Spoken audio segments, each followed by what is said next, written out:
Age is just a number. जवान रहना किसे अच्छा नहीं लगता। हम हर दिन बुढ़ापे के पास जा रहे हैं।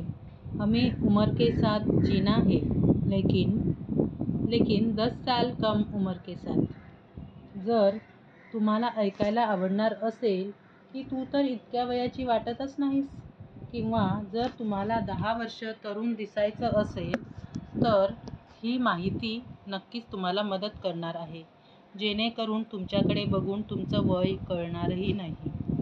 तर आज आपण अशा काही गोष्टी जाणून घेणार आहोत, जेणेकरून तुमचं वय 10 वर्षापेक्षा कमी नक्कीच दिसणार आहे. शास्त्र सांगते की वृद्धत्व ही एक नैसर्गिक प्रक्रिया आहे, जी शरीराच्या सर्व ऊती, पेशी आणि अवयवांमध्ये होते. वैद्यकीय क्षेत्रातील प्रगतीमुळे लोकांना आजारपण आणि दुखापतींपासून लवकर बरे होण्याची परवानगी मिळाली आहे. आजार प्राणघातक मानलं जात होतं, परंतु आता प्रतिबंध करणे आणि उपचार करणे खूप सोपे झाले आहे. आपण जैविक घड्याळ उलट करू शकत नसलो तरी आपण स्वतःची चांगली काळजी घेण्यासाठी बरेच काही करू शकतो, जेणेकरून वय दिसून येत नाही आणि आपण तरीही तरुणपणा जाणवू शकतो. जेव्हा आपण वयाबद्दल बोलतो तेव्हा 3 प्रकारचे वय असते: बायोलॉजिकल वय, क्रोनॉलॉजिकल वय आणि फिजिओलॉजिकल वय. फिजिओलॉजिकल वयाच्या दृष्टीने बघितलं तर जेनेटिक नंबर हा एक फॅक्टर असतो. आपले पूर्वज आहेत, त्यांच्याकडून आपल्याला जे काही वरदान लाभते ते. काही लोक काहीही हेल्दी गोष्टी न फॉलो करता अधिक तरुण दिसतात. त्यांच्या जीन्समध्ये असे काही फॅक्टर्स असतात की ते नेहमी आपल्या वयापेक्षा कमीच दिसतात. एकतर जीन्स आणि दुसरी गोष्ट अशी की आपली लाईफस्टाईल, जे की आपण आपल्या डाएट फॉलो करून आपली त्वचा अधिक उजळ आणि अधिक तरुण दिसू शकतो. वयाबरोबर त्वचेची इलॅस्टिसिटी, टाईटनेस कमी होत जाते. कोलेजन बिल्डिंगसाठी काही न्यूट्रिशियस पोषक तत्व जेवणात असणे फार गरजेचे आहे. मसल्स आणि बोन्स डेन्सिटी हाय असायला पाहिजे. एजलेस बॉडी, टाइमलेस माइंड या दीपक चोप्रांच्या पुस्तकात म्हटले आहे की वयाबरोबर त्वचेची टाईटनेस, इलॅस्टिसिटी कमी होते. मसल्स, बोन्स लूज होतात. जेव्हा वय वाढते तसेच स्ट्रेस, निगेटिव्हिटी वाढते आणि त्वचा अधिक निस्तेज होते. Double chin, muscles, bones loose होतात, फॅट गेन होते. आपण आपल्या माइंडसेट बदलून आपल्या चेहऱ्याची ठेवण बदलू शकतो.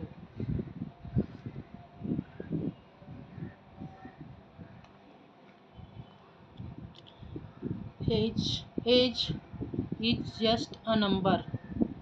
आपलं मन आपलं वय ठरवतं. जेवढे खुश दिसाल तेवढे तुम्ही तरुण दिसाल. वय वाढतं तसतसे हार्मोनल बदल होतात. इस्ट्रोजन आणि प्रोजेस्टेरॉन ड्रॉप होतात. त्यामुळे हार्मोनल इम्बॅलन्स होतो आणि हा हार्मोनल इम्बॅलन्स आपण आपल्या आहारात बदल करून नक्कीच बॅलन्स करू शकतो. अँटीऑक्सिडंट. आपल्या सगळ्यात बेस्ट फ्रेंड आहे अँटीऑक्सिडंट. ऑक्सिडेटिव्ह स्ट्रेस जितका जास्त तेवढी आपली स्किन जास्त ओल्डर वाटते. अँटीऑक्सिडंट फ्री रॅडिकल्स नावाच्या रेणूमुळे होणाऱ्या नुकसानीपासून तुमच्या पेशींचे संरक्षण करतात. पूरक पदार्थांवर नव्हे तर अन्नातून अँटीऑक्सिडंट मिळवण्यावर लक्ष केंद्रित करा. अँटीऑक्सिडंट सप्लिमेंट्स घेतल्याने काही आजारांचा धोका वाढू शकतो. त्यामुळे आपल्या नॅचरल आहारातूनच अँटीऑक्सिडंट घेणे उत्तम. Vitamin A, vitamin C, vitamin E, selenium, lycopene हे काही अँटीऑक्सिडंट आहेत. बेरी, फळे, नट्स, भाज्या, कोको, मसाले, कॉफी आणि ग्रीन टी यासारख्या पदार्थांमध्ये अँटीऑक्सिडंट असतात. त्याचाही तुम्ही उपयोग करू शकता. Vitamin C rich food, beta carotene, seeds, orange, reddish colour फ्रूटमध्ये बीटा कॅरोटीन असतात.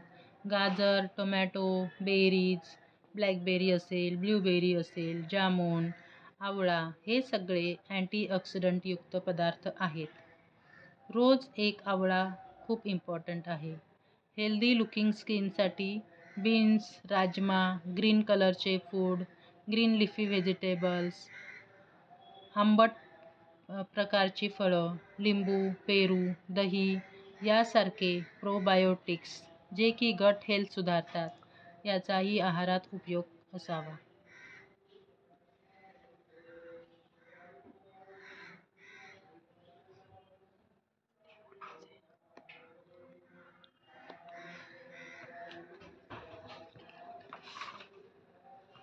आता आपण काही गोष्टी अवॉइड करायला पाहिजे. कोणत्या गोष्टी आपण अवॉइड करायला पाहिजे तर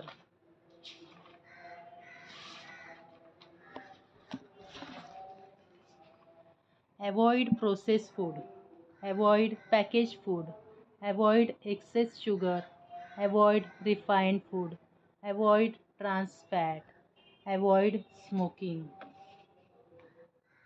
पॉझिटिव्ह थिंकिंग, आपण नेहमी पॉझिटिव्ह विचारांचा उपयोग करायला हवा.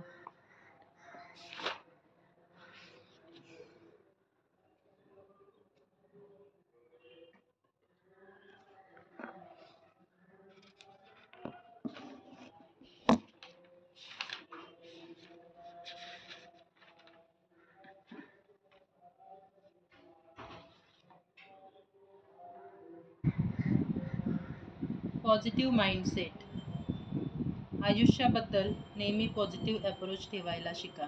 जर एखादी गोष्ट आपल्या आयुष्यात चुकीची घडली तर त्याबद्दल खंत करीत बसण्यापेक्षा असा विचार करा की मला युनिव्हर्सने एक संधी दिली आहे आणि मला तिचा पुरेपूर फायदा घेणे आहे. Learn to forget and forgive small things.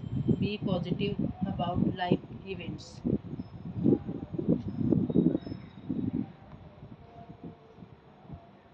Water hydration, पाणी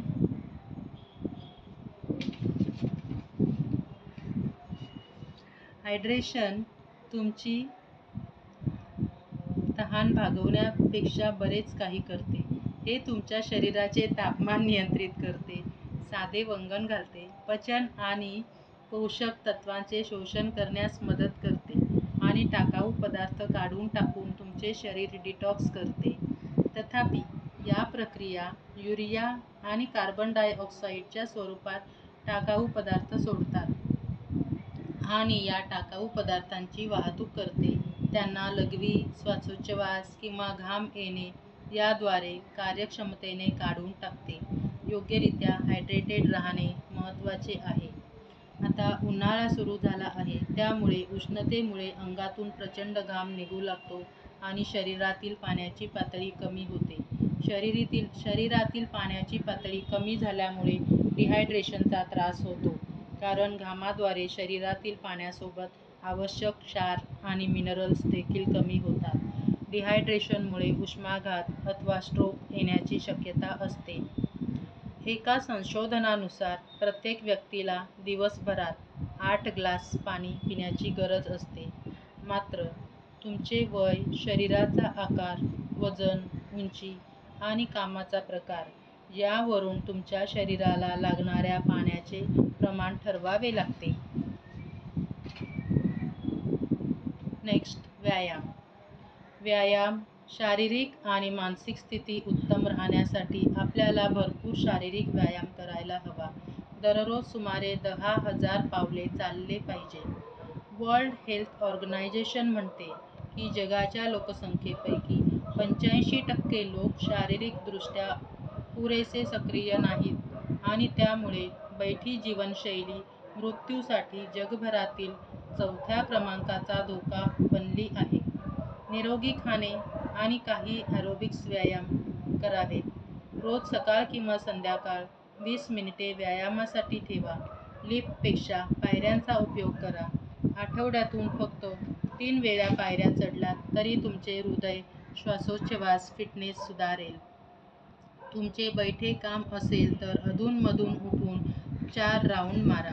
फक्त 10 किंवा 15 मिनिटांची शारीरिक हालचालही फायदेशीर ठरते आणि केवळ तुमचे हृदय पंपिंग करत नाही तर तुमचे मानसिक आरोग्य सुधारण्यास मदत होते. विचार करा, जर तुम्ही आज डेली व्यायाम सुरू केला तर 5 वर्षांनी काय होईल? उद्यापासून करतो म्हणणे बंद करा. Try and focus on today. Tomorrow never comes in life. Be present with 100% mindset that I have to start it from today. त्याने काय होणार आहे? तर भरपूर मेंटल आणि फिजिकल प्रोग्रेस आपल्याला दिसेल. शरीर सुंदर आणि सुडौल वाटेल आणि नक्कीच तुम्हाला 10 वर्ष मागे गेल्याचं फील होईल. तुमची बॉडी 10 वर्षांनी यंग दिसेल. पर्सनॅलिटी डेव्हलप होईल आणि घरात सुद्धा व्यायामाचं कल्चर सुरू होईल.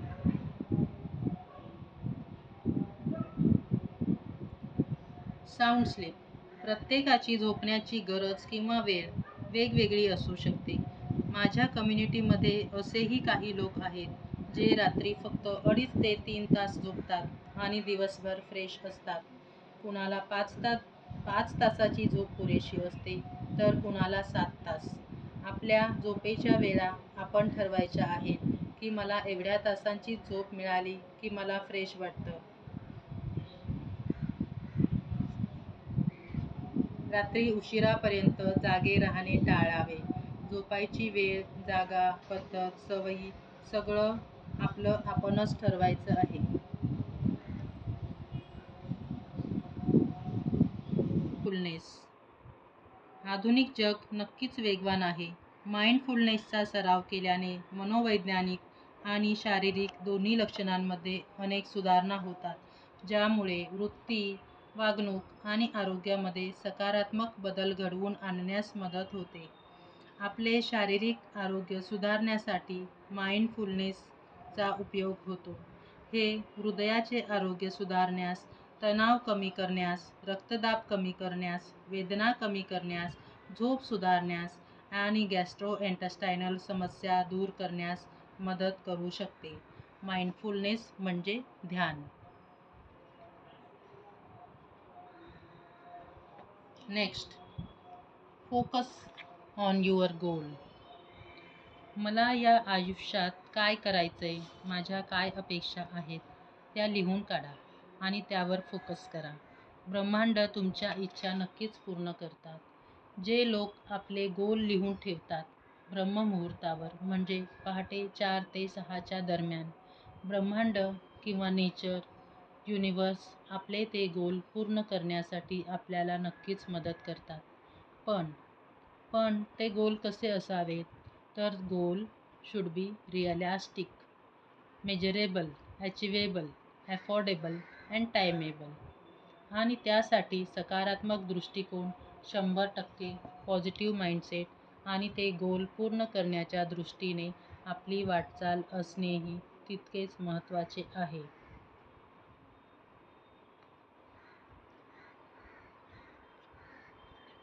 Learn to give up. मला एखादी गोष्ट कमी मिळाली किंवा माझ्या मनासारख्या काही गोष्टी झाल्या नाहीत तर त्याचा विचार करीत बसण्यापेक्षा त्या तिथेच सोडून द्या. मनात सुडाची भावना ठेवून जगण्याकडे फोकस कमी करा. छोट्या छोट्या गोष्टींमुळे आपल्याला त्रास होतो तर त्या गोष्टी तिथेच सोडून द्यायला शिका. माफ करायला शिका. त्यामुळे आपल्याला त्रास होत नाही आणि आपलं BP, शुगर कंट्रोलमध्ये राहतं. आपली आध्यात्मिक प्रगती होते.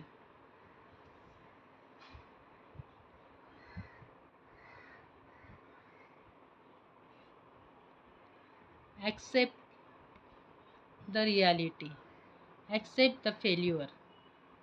That will give to ability. Unless you accept, you cannot make peace with your real situation. So accept the ability to think over and move on. Accept your own individuality. तुम्ही स्वतः एक special character आहात. त्यामुळे तुम्हाला काही सवयी आहेत, तुमच्या काही आवडीनिवडी आहेत. त्या आवडीनिवडी इतरांना रॉंग वाटत असतील, पण as long as you are happy about it, त्यामुळे दुसऱ्यांना त्रास होत नाही, तर यू ॲक्सेप्ट फॉर युअरसेल्फ. जर आपल्या आयुष्यात काही असे लोक आहेत की ज्यांच्या काही वाईट सवयी आहेत, लिमिटेशन आहेत तर ॲक्सेप्ट इट.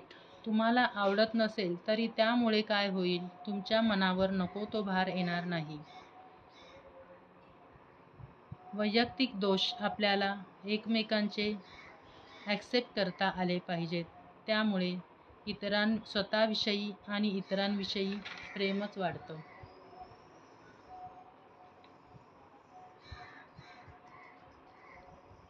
आता पुढचं बोलू का?